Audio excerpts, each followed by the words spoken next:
हैं हम लोग अपना अगला प्रोग्राम एंड 300 प्लस प्रोग्राम के प्लेलिस्ट में अपना चौथा प्रोग्राम है, जिसमें कि हम लोग addition, subtraction, division, multiplication and modulo division कर रहे होंगे। एंड यहाँ पे हम लोग अरिथमेटिक ऑपरेटर में जितने भी ऑपरेटर होते हैं सबको डिस्कस कर रहे होंगे।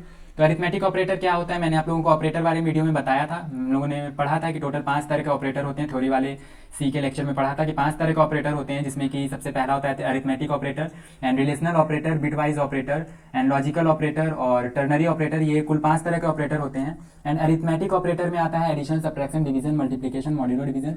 तो उसको हम लोग यहाँ पे डिस्कस करेंगे एंड उसके सिंबल को देखेंगे किस तरह से यूज करते हैं। डेफिनेटली आप लोगों को एडिशन, सब्ट्रैक्शन, मल्टीप्लिकेशन तो आता ही होगा। एंड मॉड्यूलो डिवीजन और डिवीजन में थोड़ा कंफ्यूजन हो जाता है, तो वो मैं आपको यहाँ पे बताऊंगा। एंड यहाँ पे थोड़ा सा टाइप कन्वर्जन का कॉन्सेप्ट होता है, तो मैं थोड़ा सा यहाँ पे कॉन्सेप्ट थोड़ा सा आप लोगों को इंटरव्यू दूंगा टाइप कन्वर्जन का। एंड डिटेल में हम लोग टाइप कन्वर्जन एक सेपरेट प्रोग्राम बना रहे होंगे, जिसमें सिर्फ और सिर्फ हम लोग टाइप कन्वर्जन ही कर रहे होंगे। एंड यहाँ पे हम लोग बस थोड़ा सा व्यू लेंगे कि टाइप कन्वर्जन क्या होता है एंड देखेंगे यहाँ पे एडिशन, सब्ट्रैक्शन, मल्टीप्लिकेशन एंड कौन कौन से सिंबल यूज होते हैं। और हमेशा की तरह सबसे पहले हम लोग ड्राई रन करेंगे, कॉन्सेप्ट समझेंगे, आइडिया समझेंगे कि किस तरह से होता है। एंड फिर हम लोग VS कोड पे आके प्रोग्राम बना रहे होंगे। तो अगर मैं बात करूँ एडिशन की, तो एडिशन में आप लोग जानते हो एडिशन के लिए ये सिंबल होता है एंड ये सब्ट्रैक्शन के लिए। और अगर मल्टीप्लिकेशन की बात करें तो मल्टीप्लिकेशन में ऐसा कोई सिंबल अवेलेबल होता नहीं है सी लैंग्वेज में। तो उसके लिए आप लोगों को कीबोर्ड पे ऐसा एस्टेरिस्क का सिंबल दिख रहा होगा, स्टार का सिंबल दिख रहा होगा। इसको हम लोग एस्टेरिस्क बोलते हैं सी लैंग्वेज में, ठीक है। तो इसका हम लोग यूज़ करेंगे मल्टीप्लिकेशन के लिए। एंड अगर डिवीजन करना है तो आप लोगों ने डिवीजन अगर मैथ में पढ़ा हो बचपन में, तो 4/2 इस तरह से लिखते थे, लेकिन यहाँ में हम लोग ऐसा कुछ नहीं लिख रहे होंगे। हम लोग यहाँ पे डिवीजन के लिए स्लैश यूज़ कर रहे होंगे। इसको हम लोग फॉरवर्ड स्लैश बोलते हैं। आप लोग ध्यान से देखना, कीबोर्ड में 2 स्लैश होते हैं, फॉरवर्ड स्लैश एंड एक बैकवर्ड स्लैश। तो इसका हम लोग यूज़ नहीं कर रहे होंगे, हम लोग ये फॉरवर्ड स्लैश का यूज़ कर रहे होंगे डिवीजन के लिए, ठीक है। एंड उसके बाद आती है मॉड्यूलो की। तो मॉड्यूलो जैसे कि आप लोगों को डिवीजन में मैथ में इस तरह का दिखता था, एंड यहाँ पे मॉड्यूलो के लिए आपको कुछ इस तरह का दिखेगा। इसलिए मैंने बोला कि आप लोग यहाँ पे कंफ्यूज मत होना, ये दोनों ही चीज़ें अलग होती है। डिवीजन के लिए हम लोग इसका यूज़ करते हैं, इसका यूज़ हम लोग करते हैं डिवीजन के लिए। एंड अगर मॉड्यूलो करना है तो मॉड्यूलो के लिए हम लोग इसका यूज़ करेंगे। और मॉड्यूलो क्या होता है आप लोगों को डेफिनेटली शायद नहीं पता होगा, तो मॉड्यूलो मैं यहाँ पे बताऊंगा कि मॉड्यूलो क्या होता है, डिवीजन में हम लोग क्या करते हैं और मॉड्यूलो में क्या करते हैं। एंड एडिशन, सब्ट्रैक्शन, मल्टीप्लिकेशन तो डेफिनेटली आप लोगों को आ रहा होगा। एडिशन में हम लोग ऐड करेंगे एंड एडिशन के लिए हम लोग ऐसा सिंबल लेंगे एंड सब्ट्रैक्शन के लिए हम लोग ऐसा सिंबल ले रहे होंगे, सब्ट्रैक्शन के लिए एंड मल्टीप्लिकेशन के लिए एस्टेरिस्क वाला सिंबल ले रहे होंगे, ठीक है। अब अगर बात करें डिवीजन की और मॉड्यूलो की, तो हम एक एग्जांपल लेके समझते हैं। जैसे 7 को डिवाइड करना है 3 से, तो 3 1 ज़ा 3 एंड यहाँ पे बच जाएगा 4। तो जो रिमाइंडर आया 4, ये हम लोग मॉड्यूलो ऑपरेटर से निकाल रहे होंगे। अगर आप लोगों को रिमाइंडर निकालना है तो हम लोग किससे निकालेंगे, मॉड्यूलो ऑपरेटर से। लेकिन अगर आप लोगों को एक्चुअल डिवीजन वाला आंसर निकालना है, इट मीन्स क्वोशिएंट निकालना है, तो उसके लिए आप लोग डिवीजन वाला ऑपरेटर यूज़ कर रहे होंगे, जो कि यहाँ पे है फॉरवर्ड स्लैश, उसको हम लोग यूज़ कर रहे होंगे। तो अगर हम लोग यहाँ पे लिखे 7 and back forward slash they 7 forward slash 3, तो इसका मतलब है 7/3, जिसका कि आंसर आ जाएगा 1, ठीक है। एंड अगर यहाँ पे हम लोग बात करें 7 मॉड्यूलो 3 की, तो इसका आंसर आ जाएगा 4। एंड डेफिनेटली आप लोगों के दिमाग में एक और कन्फ्यूजन आ रहा होगा, यहाँ पे तो total answer 1 point something something आएगा। तो उसके बारे में भी हम लोग बात करेंगे। तो उसको स्टोर कराने के लिए हम लोगों को थोड़ा टाइप कन्वर्जन करना पड़ता है सी में, अदरवाइज यहाँ पे थोड़ा प्रॉब्लम होता है। तो उसके बारे में अभी हम लोग यहाँ पे डिस्कस करेंगे। थोड़ा व्यू दूंगा मैं आप लोगों को टाइप कन्वर्जन का। एंड डिटेल में मैंने बताया कि अगले वीडियो में डिस्कस कर रहे होंगे, अगले नहीं मतलब कुछ एक आध वीडियो के बाद हम लोग डिस्कस कर रहे होंगे उसको। तो सबसे पहले हम लोग थोड़ा सा व्यू लेते हैं कि टाइप कन्वर्जन होता क्या है।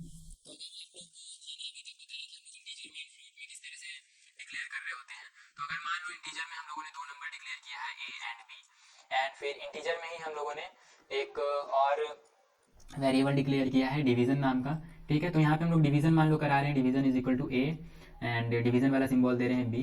तो इसमें क्या होगा, मान लो अगर हम लोग ए में इनपुट कर रहे हैं 3 एंड बी में इनपुट कर रहे हैं 2, तो एक्चुअल आंसर क्या आना चाहिए, 3/2 क्या आता है, 1.5 आता है। अगर आप लोग डिवाइड करोगे तो एक्चुअल आंसर तो 1.5 आना चाहिए। लेकिन क्योंकि यहाँ पे ए भी इंटीजर है एंड बी भी इंटीजर है, तो इंटीजर एंड इंटीजर को जब हम लोग डिवाइड करते हैं तो सी में आंसर भी इंटीजर में ही आ रहा होता है। इट मीन्स यहाँ पे सिर्फ इंटीजर वाला वैल्यू ही वो ले कंसीडर कर रहा होगा एंड बाकी को वो छोड़ देगा, बाकी को नहीं लेगा। तो यहाँ पे आंसर आ जाएगा 1। एंड ये थोड़ा प्रॉब्लम होता है सी में, तो इसको हम लोग किस तरह से सही करते हैं, इसको सही करने के लिए हम लोग करते हैं टाइप कन्वर्जन। अगर हम लोगों को पूरा 1.5 लेना है तो इसके लिए हम लोगों को फ्लोट में डिक्लेयर करना पड़ेगा। किस में डिक्लेयर करना पड़ेगा, फ्लोट में। ये जो हमने इंट में डिक्लेयर किया है, तो सबसे पहले तो इसको हम लोगों को फ्लोट में डिक्लेयर करना पड़ेगा। तो हम लोग यहाँ पे कर देंगे फ्लोट डिव।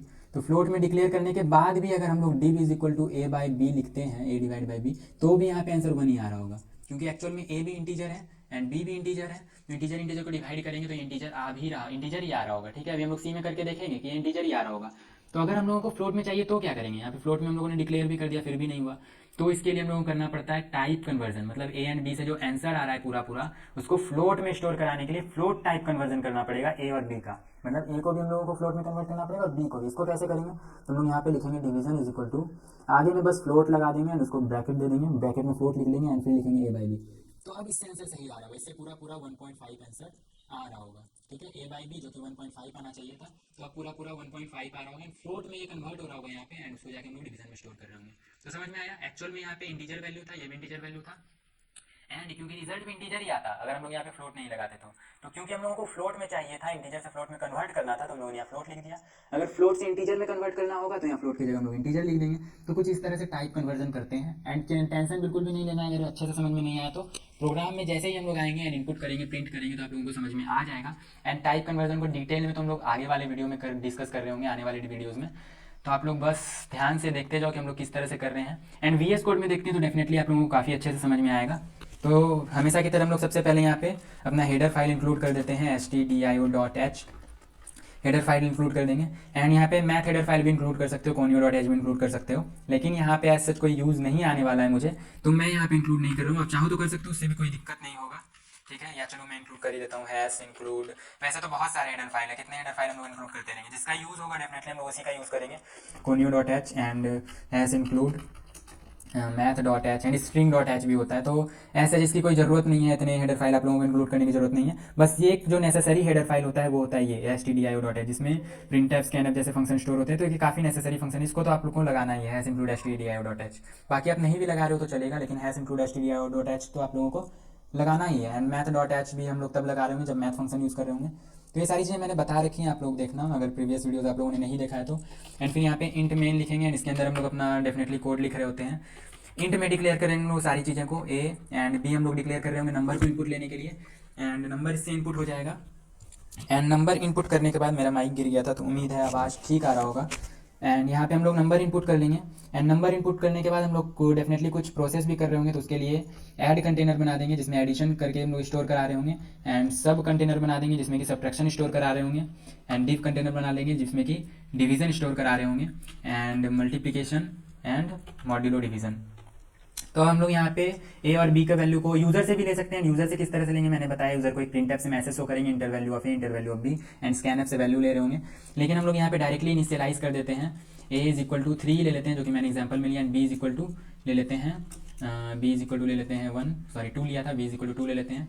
एंड फिर हम लोग ऐड कर लेते हैं, add is equal to A plus B and subtract is equal to A minus B. And add subtract में ऐसा कोई दिक्कत नहीं होता है टाइप कन्वर्जन का, क्योंकि आप लोगों ने पढ़ा होगा, क्योंकि दो इंटीजर को ऐड करते हैं तो इंटीजर ही आता है, दो इंटीजर को सब्ट्रैक्ट करते हैं तो भी इंटीजर आता है, दो इंटीजर को मल्टीप्लाई करते हैं तो भी इंटीजर ही आ रहा होता है, बट डिवाइड करने पे इंटीजर नहीं आ रहा होता है, फ्लोट आ रहा होता है। तो उसको हम लोग देखते हैं। एक बार हम लोग सबसे पहले तो डिव को ऐसे ही डायरेक्टली लिख के देखते हैं, div is equal to A by B क्या आंसर आता है। ठीक है, एंड रिटर्न नहीं, हम लोग यहाँ पे पहले प्रिंटफ कराएंगे, एंड प्रिंटफ। एंड किस तरह से हम लोग फॉर्मेट करके लिख रहे होते हैं वो मैंने बताया, बैकस्लैश एन देंगे ताकि नेक्स्ट लाइन में आ जाए हम लोगों का प्रिंट हुआ हुआ कोड।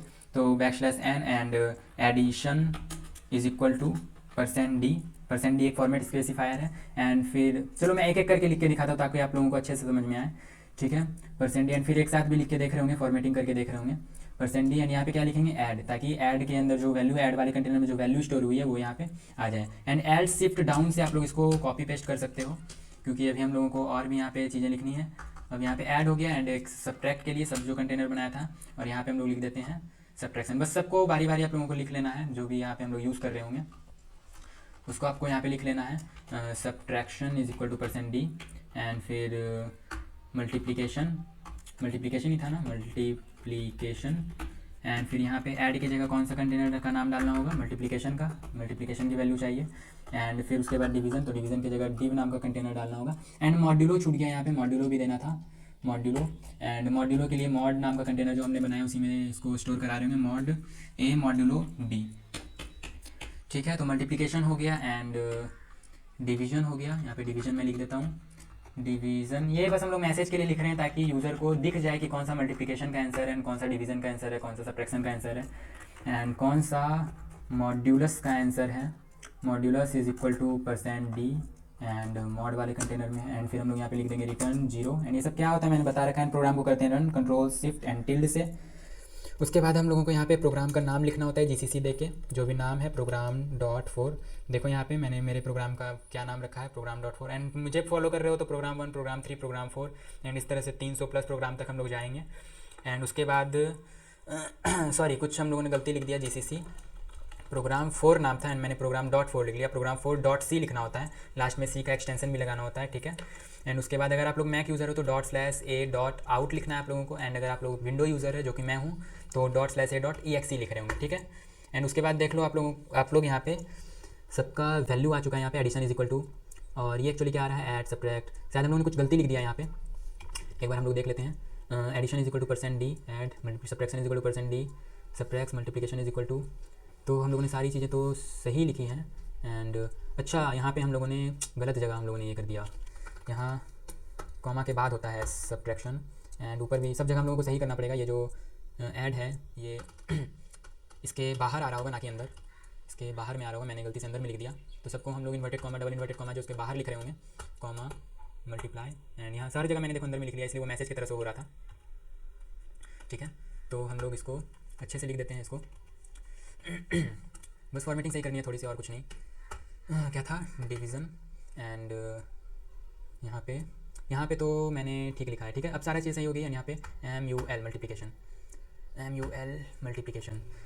तो अब देखो यहाँ पे सारी चीज़ें ठीक है। एंड अब मैं रन कराता हूँ इसे। यहाँ देखो GCC programme 4.c and ./a.exe। तो अब देखो यहाँ पे बिल्कुल फॉर्मेटिंग भी सही है एंड कोई दिक्कत भी नहीं है।